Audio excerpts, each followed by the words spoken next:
You've gotta know that nothing lasts forever.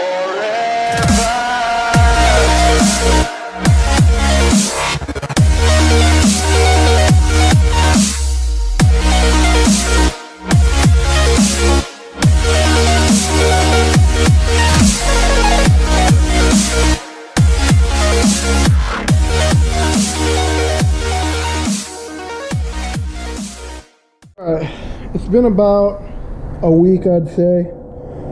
I got all my parts back from the machine shop. Unfortunately, I didn't record when I took them. I forgot the camera. But it's back. Got the head deck. They honed them for me. Basically, all I did is clean them and scratch them. But it's decked. I had them hot bath it. The block looks like crap. I'm gonna redo it. Repaint it, make it look nice and new. I got my head over here, also resurfaced and washed it. Looks good and clean. And my crank, had that machined, so that's all good. Yeah. I also went ahead and ordered some parts, and I got ARP head studs for it. Got a head gasket kit, basically a head kit, and I ordered some H-beam rods for it. They're just standard H-beam rods that are supposedly can hold, I think it's 650 horsepower, 700. I'm not actually sure if that's individual horsepower for each rod or what, but I got a new H-beam rod just for the reason that these ones are all heat soaked on the inside of the bearing. You can't tell. Oh, here it is. Hopefully you guys can see that. The machine shop told me also to get new rods, and I had already ordered these, so win-win situation. I am going to be reusing the OEM pistons. I tried to give them a little bit of a cleanup.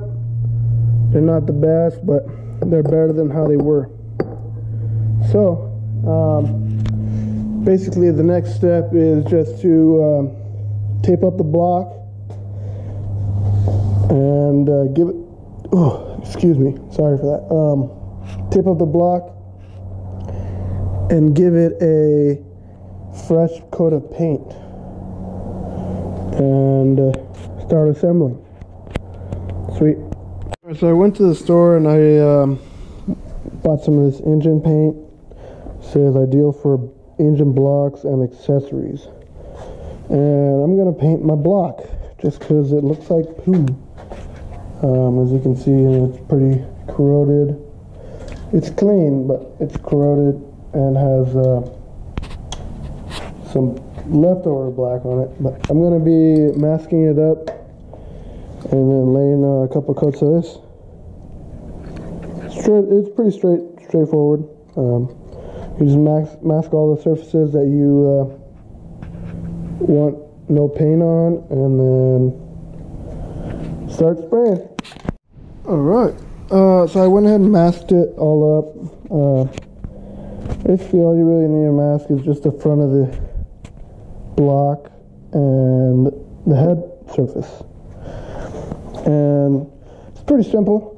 I mean, it takes a little while depending on how wide your tape is, but just lay it on there, and once it's laid on there, you just get like a screwdriver and just rub all the edge, and after you rub the edge, you just grab the excess tape that's been cut, and it's ready to spray.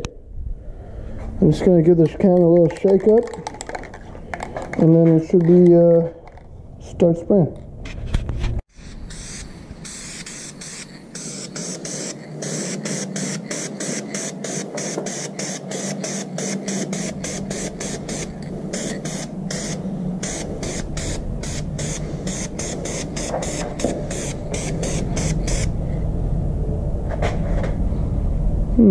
Wonder what that is in there.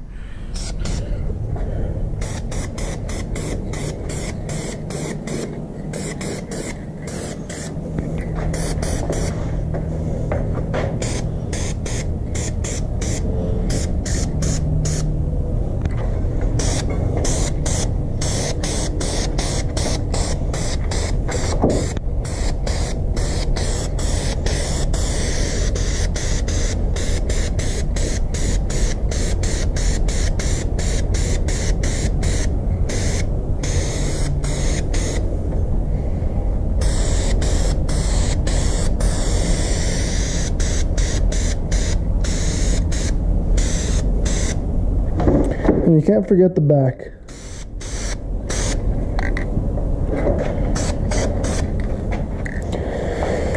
And that's the first coat. Just like that, it's done. I went ahead and gave it a second coat off camera. But yeah, I think it looks pretty good. Oh, I forgot to peel this tape off. Yeah.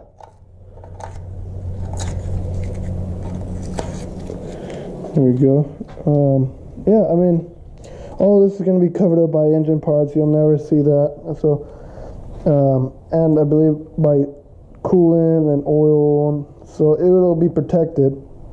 But the rest of the engine, you know, I didn't want to leave it bare block. And I've seen a 2J engine with, well, actually it was a 1JZ, but same concept with a silver paint job.